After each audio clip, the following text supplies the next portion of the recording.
Ночь с 11 на 12 июня 1999 года. Приштина, Косово. Сербы, пережившие ужас натовских бомбардировок, забрасывают БТРы российских миротворцев цветами и ликуют «Браво, Россия!». Так наших военных встречали в Европе, разве что в 1945-м. Главный герой этой уникальной операции остался за кадром. Мало кто знает, за несколько дней до прихода основных сил важный стратегический объект в Косово, аэродром Слатина, уже находился под контролем небольшого отряда спецназа ГРУ, которым руководил майор Юнусбек Евкуров. В июне 1999 года Евкуров со своими бойцами прямо под носом у сил НАТО обеспечил плацдарм для прибытия в Приштину российских миротворцев.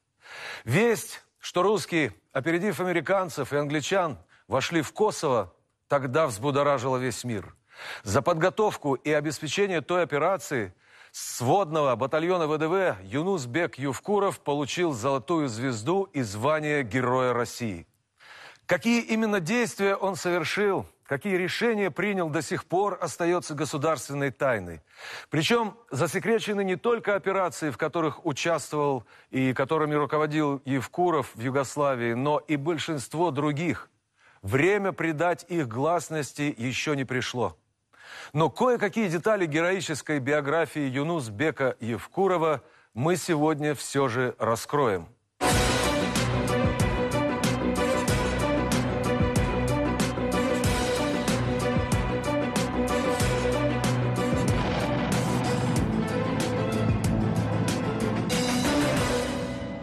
Как думаешь, этот деньги соберет? Думаю, соберет, жениться хочет. Все, больше не приходи. Второй раз не отпущу.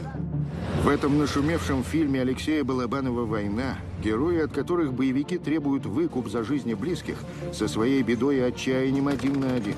Лишь в финале на помощь им приходят федеральные силы. Товарищ полковник, капитан Медведев. Слышь, обложили нас тут. В вертушку пришли, а? Но в жизни не так, как в кино. Каждый вызволенный из плена – результат не героической самодеятельности, а трудных и долгих переговоров и боевых операций, в которых порой задействованы сотни солдат и офицеров.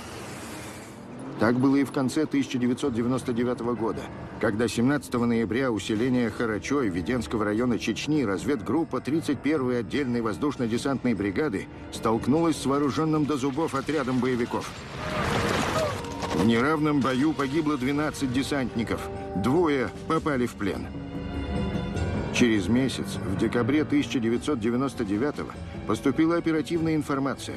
Захваченные бойцы Ульяновской бригады вместе с другими военнослужащими удерживаются бандой Басаева.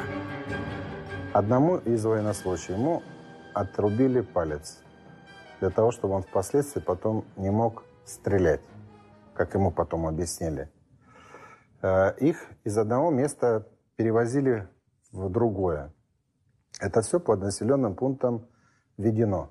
Это родовое село, где Шамиль Басаев родился, жил, рос и в последующем воевал.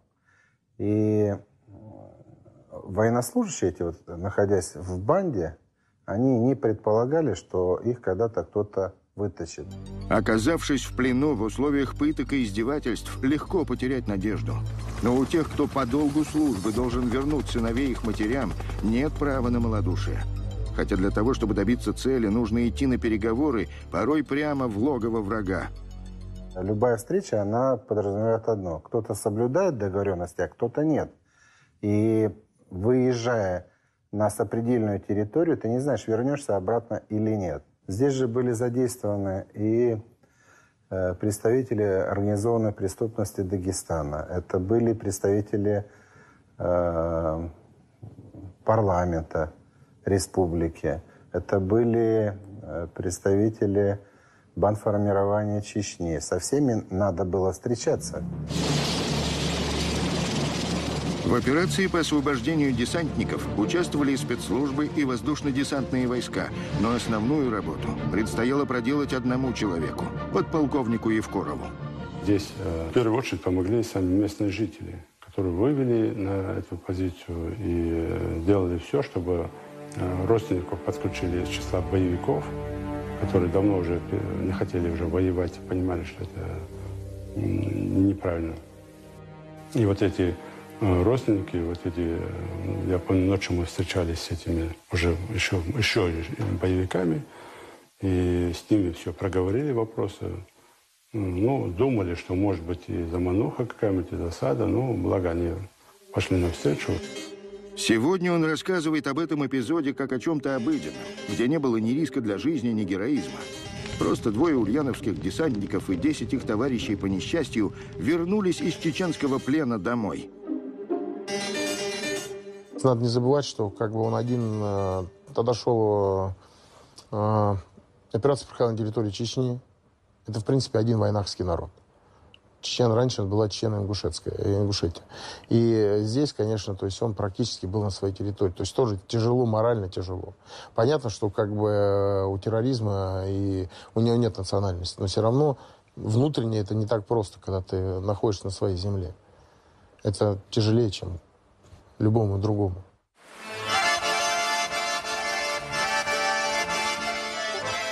Ингуш по национальности Юнусбек Евкуров родился в селе Тарское. Сегодня это пригородный район Северной Осетии, а когда-то старинное селение Ангушт, давшее название Республике Ингушетия. Знаменито оно и тем, что в 1770 году недалеко от этого села старейшины ингушских кланов подписали соглашение с Россией о вхождении в состав империи в обмен на мир и защиту. Вообще происхождение нашего типа из горного села Альгети. Это село сейчас есть, оно находится там, но изначально это башенный комплекс Эрзи. Эрзи, он тоже сегодня существующий башенный комплекс.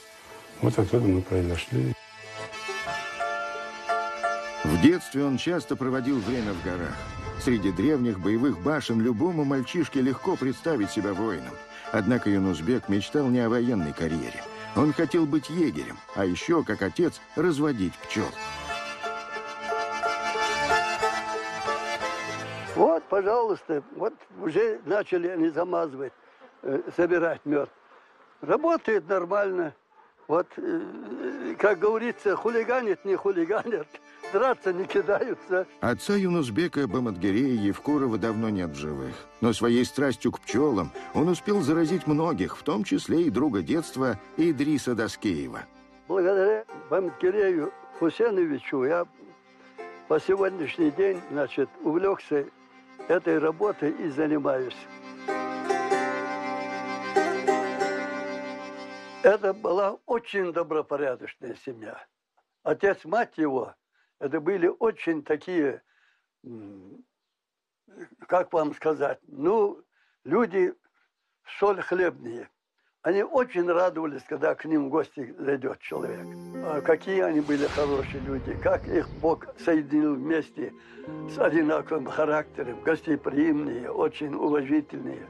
И детей они воспитали в этом духе. Я у них хулиганских детей не видел. Не видел. И при таком отце, я думаю, навряд ли хулиганом бы стал. Потому что он постоянно чем-то их заставлял делать.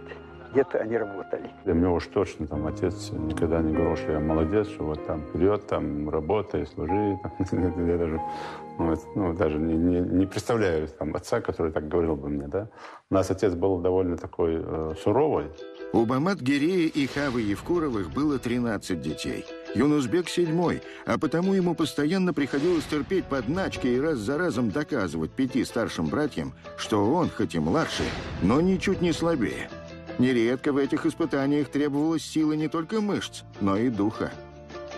Когда отец ставит какие-то задачи по работе, отец ушел, ну, то дедовщину никто не отменял, и младшему всегда выпадало, что больше работает. И вопросы там уже, в том числе освоение первых уроков мужского характера. Я помню, у нас был такой, несколько там омутов, водоворотов такой там на реке. Я помню, это такие моменты, когда старшие братья собираются, младших ставят перед собой и этот в омут кидают. Хотя закручивают, до дна опускают, потом ты выныриваешь оттуда. Вот это первые кадры фильма режиссера Юрия Чулюкина «Жизнь, ставшая легендой». В смутных силуэтах конницы не разглядеть шестилетнему мальчишку, который вместе с братьями и друзьями скакал по полю. Так Юнусбек заработал свои первые деньги. За участие в массовке платили 3 рубля. Впрочем, не это оказалось для Евкурова главным.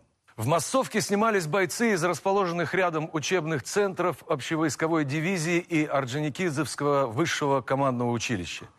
Мальчишки с ними быстро подружились, таскали из дома яблоки, сметану, свежевыпеченный хлеб, сидели в оцеплениях, разглядывая оружие.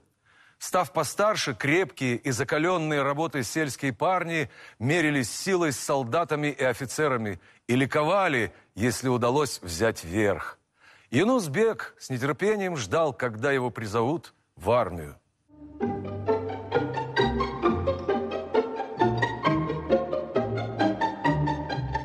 В военкомате призывник Евкуров попросился в Афганистан. За это обещал военкому ящик коньяка. Но его отправили на Дальний Восток. Сначала в зенитно-ракетные войска, а потом в морскую пехоту. В армии Юнусбек впервые увидел море. А еще людей, для которых родина – это больше, чем родное село. Я тогда не знал такого девиза, выражения.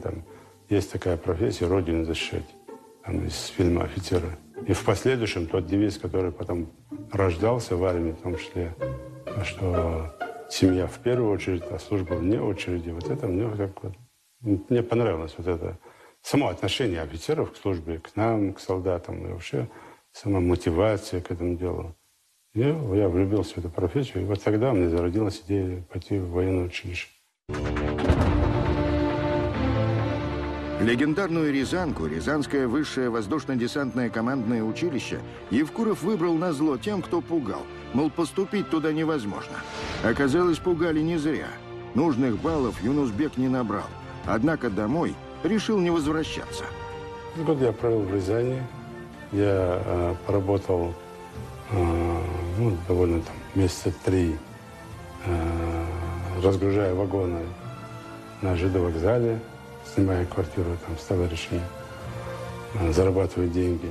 А потом пошел работать на обувную фабрику. И параллельно пошел в вечернюю школу и готовился, пошел в секцию борьбы, в секцию бокса и готовился поступать в училище.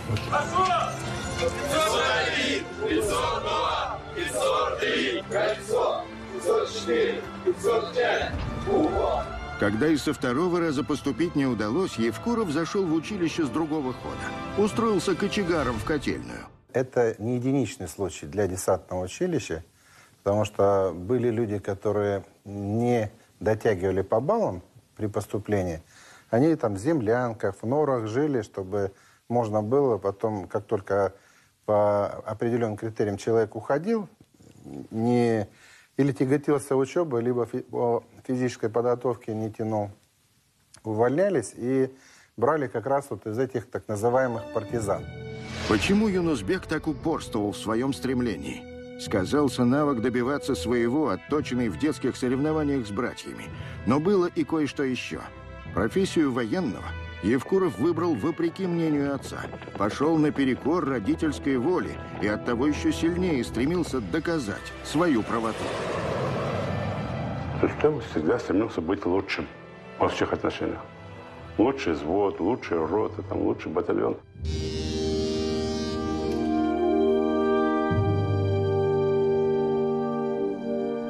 И те ребята, которые со мной служили, и командиры, и солдаты, это подтвердят.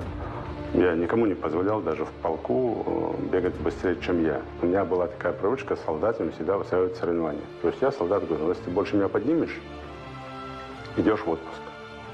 Представляете, как он старался и как он расстраивался, когда не мог меня выиграть. Для подчиненных оставалась недостижимой физическая форма командира. Он всегда делал чуть больше. Он служил в 350-м полку, а я служил в 357-м полку. И мы с ним на зарядку вставали раньше, чем другие. И зарядка у нас была навстречу. Он с одного полка, я с другого полка бежали. У нас были красно-революционные трусы. После фильма «Офицер» шаровары были красные, а у нас были трусы спортивные, в которых мы бегали. удивляли местный народ, проживающий в этом городке, ну, круглогодично. С ним бегали, закаливались, и все подчиненные наши то же самое делали. С первого раза выговорить ингушское имя и отчество подчиненным и сослуживцам Евкурова было непросто. Так что на время службы Юнусбек Баматгиреевич стал Юрием Борисовичем. Его мечты об Афгане так и не осуществились. Войска вывели раньше, чем Евкуров окончил Рязанку. Юнусбек тогда сильно расстроился, что не успел повоевать, набраться боевого опыта. Он тогда и предположить не мог, что горячих точек и боевых операций в его жизни будет даже слишком много. В конце 80-х силы, заинтересованные в развале Советского Союза, развязали в Закавказье настоящую межнациональную войну. Был выдвинут лозунг об объединении Северного и Южного Азербайджана, территорий, поделенных между Россией и Ираном в начале XIX века. Утром 31 декабря 1989 года на Нахичеванском участке советско-иранской границы толпа, вооруженная бутылками с зажигательной смесью и охотничьим оружием, начала крушить пограничные вышки и сигнализацию. Они были уничтожены на отрезке границы протяженностью почти 700 километров. 13 января 1990 года 103-я воздушно-десантная дивизия, в которой служил Евкуров, была поднята по тревоге и передислоцирована из Витебска в Азербайджан в помощь пограничникам. И эта помощь оказалась очень действенной. Этот караван из 15 человек идет ночью. Рюкзаки от головы практически до пят. Это с оружием люди шли. Для того, чтобы можно было в Азербайджане уже это оружие распространить и использовать против действующей власти. И если я скажу, что, допустим, мы с Юрием Борисовичем были теми командирами, которые максимально задерживали за ночь, наверное, это будет неправильно. Каждый работал на своем участке, но у нас за ночь мы с ним умудрялись до 130 человек задерживать.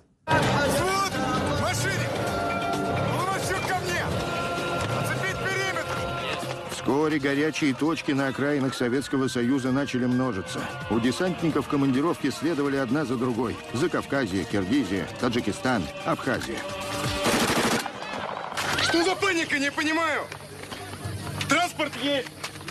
Вооруженное сопровождение тоже есть. Всех вывезем, никто не останется. Этот эпизод фильма «Десантура. Никто, кроме нас» посвящен событиям в начале 90-х в Абхазии. Эвакуируя мирных жителей из зоны грузино-абхазского конфликта, взвод молодого лейтенанта натыкается на отряд противника. Стой! Мы колонну досмотрим. Нет. Ты вот что, лейтенант, ну-ка отведи-ка своих людей. За поворот. Нет. Ты посмотри, какую упрямую, а? Хочешь своими консервными банками танк остановить? Без приказа не стрелять. В жизни Юнусбека Евкурова подобное происходило нередко. От выдержки командира, его уверенности в себе в такие моменты зависело многое, если не все.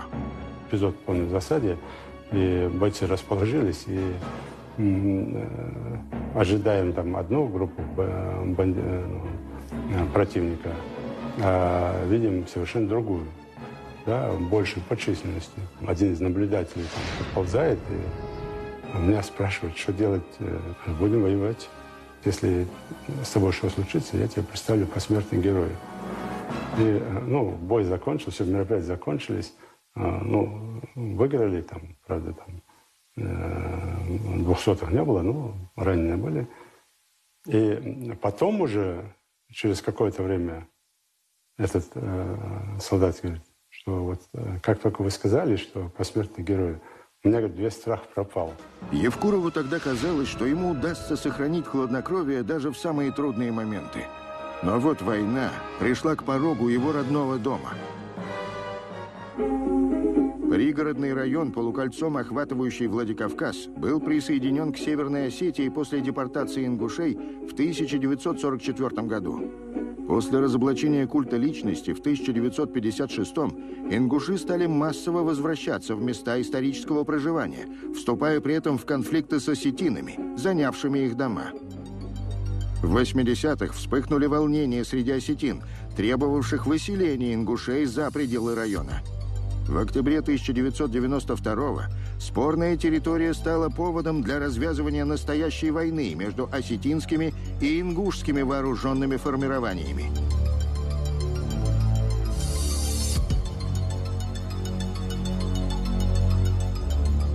30 октября в ингушские поселки нагрянули вооруженные банды из Южной Осетии. 2 ноября они пришли в Тарское, родное село Евкурово. И вот то, что они вытворили в этом селе, вот, старик был Евлоев, он сказал, я старик, я не тронут. Его убили, где-то закопали. Почти 90-летняя была Хава, Арсамакова, женщина, она исчезла бесследно. Ханиев был Идрис, он занимался ремонтом машин, его убили, он... Тут кладбище рядом, там его закопали. Да, были до этого конфликты, стычки, там еще здесь, с той, с другой стороны, как-то видели. Но при этом никто не знал, что вот именно в час X что-то начнется. 1 ноября 1992 года в зону конфликта были введены федеральные войска. И командир 3-й роты отдельного батальона спецназа ВДВ Евкуров оказался в родном краю, который было не узнать. Сожженные и разграбленные дома, многочисленные случаи изнасилований, 600 убитых, 1000 раненых. Евкуров до сих пор не говорит о своих переживаниях в тот момент. Но можно представить себе, что чувствовал будущий глава Ингушской республики. Он ничего не знал о судьбе своих близких. Знал лишь, что отцу повезло уцелеть. В момент начала погромов Баматгирей Евкуров случайно оказался в военном городке, откуда была организована эвакуация ингушей. Его сын, как офицер, не мог позволить себе поддаться эмоциям. Нужно было спасать попавших в беду людей. Я принимал участие. Надо сказать, и мои сослуживцы, в том числе, которые работали, они выполняли в этом ситуации тоже свой долг. Они разъединяли противоборство, так будем говорить, стороны. Да? Я, например, со своей группой работали мы и в ущельях, и по территориям, освобождая, в том числе, заложников лиц ингушской национальности. Лишь сутки спустя, а эти сутки показались вечностью, Евкуров узнал, что его тяжело больную мать-братья сумели вынести на носилках через горы. У нас есть так называемая дорога жизни, мы ее называем. И по этой дороге жизни люди уходили уже непосредственно в горную часть Ингушетии, потом на равнинную часть. Эта рана не заживет в душе Юнусбека Евкурова никогда. Обстрелами было уничтожено 13 ингушских сел пригородного района. Около 30 тысяч ингушей были депортированы из Северной Осетии. Но больнее всего оказалась интерпретация конфликта средствами массовой информации. Политика была такая, вот поддерживать вот одну сторону. Это наглядно было видно в том, что там на всех передачах выставлялись ингуши агрессорами, выставлялись там. При этом, когда сегодня мы задаемся вопросом, там, как же получилось так, что и нападали это, в процентном соотношении 90% и погибших, и пропавших без вести ингушской национальности. Когда нам говорят, надо говорить помягче, я всегда задаю вопрос, а как мягко сказать? Я скажу, что он очень сильно пережил это внутренне. Для него это была очень большая травма. Он, в общем-то, умеет найти ту разницу, где чувство национальной гордости граничит с национализмом. И он умело это разделяет, и в том числе и со своими коллегами сегодня, когда он работает в республике. Спустя 16 лет после осетино-ингушского конфликта, в августе 2008 года, когда Грузия начала артиллерийский обстрел Цхинвала, Россия встала на защиту Южной Осетии. В операции по принуждению к миру принимал участие и Юнусбек Евкуров. Думал ли он о том, что защищает, быть может, именно тех, кто убивал, калечил, насиловал в его родном селе? по идее, человек должен быть обиженным. По идее, человек не должен принять участие в том, чтобы защищать осетинский народ, потому что с ними был конфликт, потому что были потери, погибшие и с одной, и с другой стороны. Но он государственный человек, он генерал, он уже на тот момент герой России. Вот над этим надо подняться. И для него главное – это жизнь человеческая. Поэтому в этом конфликте он принимал участие начальником разведки, и от его информации зависело, насколько можно сохранить жизнь простых, обычных граждан Южной Осетии.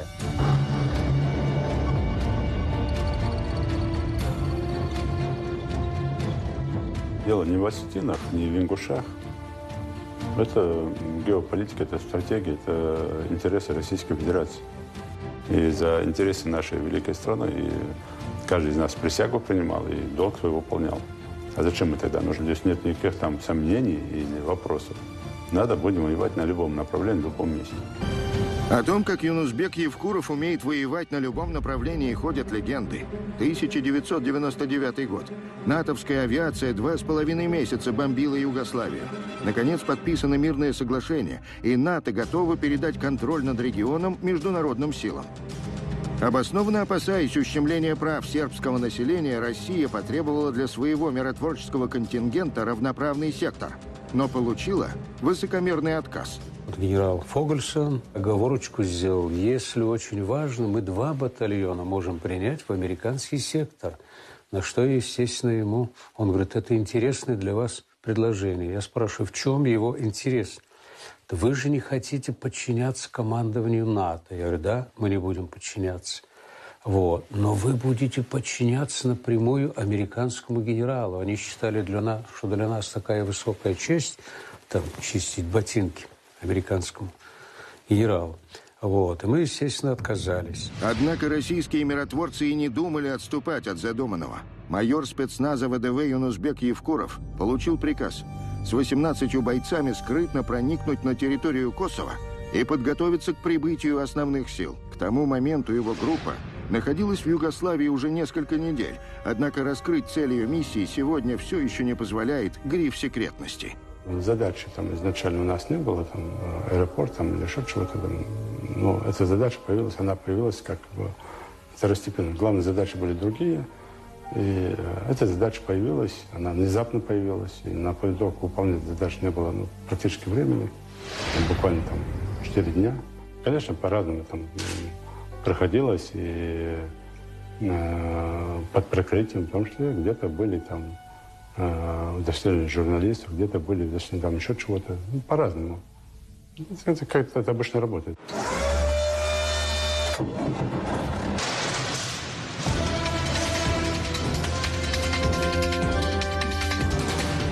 10 июня 1999 года командир бригады ВДВ, входивший в состав миротворческой дивизии, которая дислоцировалась в Боснии и Герцеговине, получил секретный приказ скрытно подготовить сводный батальон в составе 200 человек и неожиданно для НАТО совершить 600-километровый марш на аэродром Слатина. В ночь с 11 на 12 июня батальон ВДВ двинулся в сторону границы Боснии и Сербии.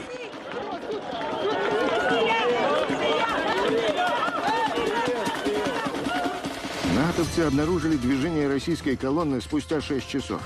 Было оказано невероятное политическое давление, чтобы остановить батальон. Командующий операцией генерал Заварзин, получив 2 взаимоисключающих приказа, оказался в сложном положении. И вот здесь Юнусбек проявил вот такую твердость духа. Ну, во-первых, любой офицер не любит, когда вот поставили задачу, ты начинаешь ее выполнять, тем более задача боевая, рискованная, а тебя потом, значит, начинают разворачивать и так далее. И он проявил здесь твердость, дал команду идти на Слатину. Зашли, взяли этот аэродром под контроль и тут же организовали жесткую оборону. В этом Юнусбек участвовал. Появление российских миротворцев на аэродроме Слатина стало решающим фактором в повороте отношений НАТО с Россией и достижения соглашения об участии российских миротворцев в урегулировании косовского конфликта. Фактически наша страна вернулась на мировую политическую арену. Юнузбеку Евкурову в апреле 2000 года присвоили звание Героя России. По этому поводу в Ингушетии устроили настоящий праздник. Машину ему подарили и ингушскую бурку. В этой бурке он на трибуне стоял. А рядом его мать и отец со мной сидели. Мы вместе приехали. Отец очень даже был рад. Очень даже был рад. И мать очень даже радовалась за него. Слава Богу, говорит, что не зря пропали его труды. К тому времени Бамат-Гире и Хава Евкуровы, как и многие их земляки, вернулись в родное село Тарское. Все наши строения были разобраны, кирпич, все, ничего не осталось от строительного материала, кроме фундамента. Даже фундамент выложили из блоков, блоки и то забрали. Почти все дети Евкуровых уже имели свои семьи, но родители больше всего переживали за Юнузбека. Ни кола, ни двора, ни жены, ни детей. Каждый год, как приезжал, так устраивали скандал, женись. А он все, говорит, время подойдет, женимся. В конце концов, родственники по народной традиции сами выбрали сыну невесту и познакомили их. Марете Кадзоевой тогда было всего 18 лет. У нее жена красавица. Вот. Знаете, вот именно такая, как еще в XIX веке воспевали наши поэты, женщин, дочерей гор, как тогда говорили. Вот она достаточно юная такая была красавица, он уже умудренный опытом, взрослый человек. Ну, как он трепетно готовился к этому, как он трепетно рассказывал, вот, допустим, кто его супруга, как они познакомились, как это будет ритуал выглядеть. Это, очень интересно было, во-первых. А во-вторых, было видно, что он такой суровый на вид же сам по себе мужчина. А видно было, что душа-то у него такая, в общем-то, ранимая, трепетная. Юнузбек и Марета поженились в декабре 2007 года. А их первенец, сын Итар, появился на следующий день после одного из самых важных событий в жизни Юнузбека Евкурова. 31 октября 2008 года он принес присягу в качестве президента Республики Ингушетия.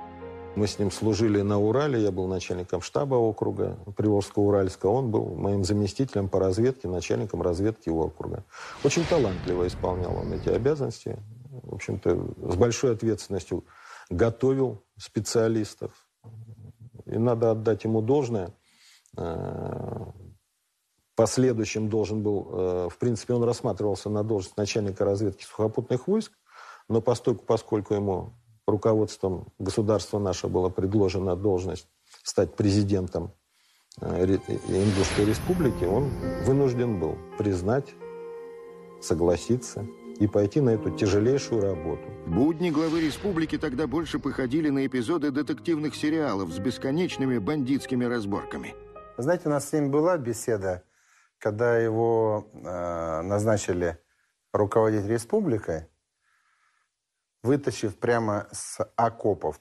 Я говорю: Юр, как?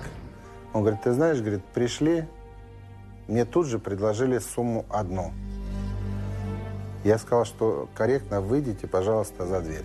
Человек, который предложил энную сумму, подумал, что слишком мало предложил. Зашел и говорит: у меня на одной карточке столько, на второй карточке столько, для поддержания штанов, как сказано было. Он выставил через своего брата, который охрану у него сдал, и отправил в освояси. И говорит: у меня, говорит, в кармане было, говорит, 2000 рублей, говорит, и больше, говорит, ничего. В тот момент стрельба на улицах Назрани была для местных жителей привычным делом, так же, как и теракты, убийства, похищение людей. Это когда республика, собственно, находясь на грани выживания, была вынуждена общаться с бандитами, с боевиками. Таковы были реалии. И несмотря на это, вот день за днем, не отрубая головы, а разговаривая с людьми, он шел к спокойствию. Он же поехал встречаться с лидерами бандформирования, поехал сам на машине туда. Приехал с ними разговаривать, сказал, что кто добровольно сдастся, на ком нет крови. Говорит, те будут амнистированы, но кто замешан в серьезных преступлениях, те будут, естественно, отвечать. Но он не с охраной, ничего, он поехал туда один. 22 июня 2009 года в Назране террорист-смертник на начиненной взрывчаткой «Тойоте» протаранил кортеж главы Ингушетии. Один из охранников погиб на месте. Состояние Евкурова оценивалось как крайне тяжелое. Надежд на то, что он выживет, было немного. Однако 11 августа 2009 спустя всего 1,5 месяца после покушения, Юнусбек Евкуров выписался из больницы, а через 2 дня вернулся к исполнению обязанностей президента Ингушетии. Я его видел, когда он ходил в перчатках, потому что у него все было обожжено. Я слышал его голос, когда он хапнул огня вовнутрь, у него обожжена была гортань. Я это видел, и я скажу, что для меня он еще стал более знаковым человеком, потому что он через вот эти испытания он смог пройти. И не испортиться, не обозлиться. Он остался человеком.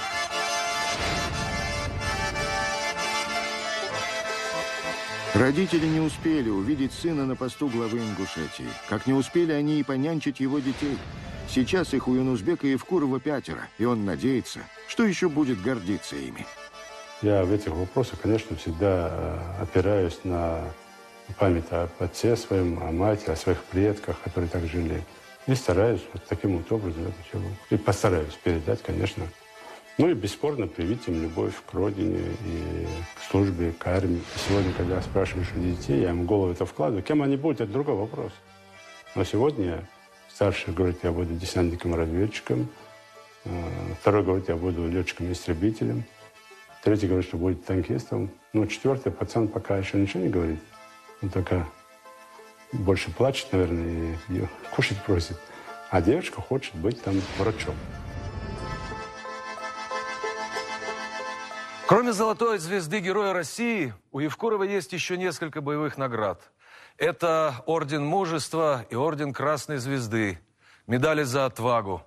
За заслуги перед государством и многолетнюю добросовестную работу президент Ингушетии награжден орденом Александра Невского. Но самой дорогой наградой он считает одобрение своего отца. В день, когда Юнусбека Евкурова чествовали в столице Ингушетии как героя, Баматгирей положил ему руку на плечо и одним этим жестом признал правоту сына в их давнем споре.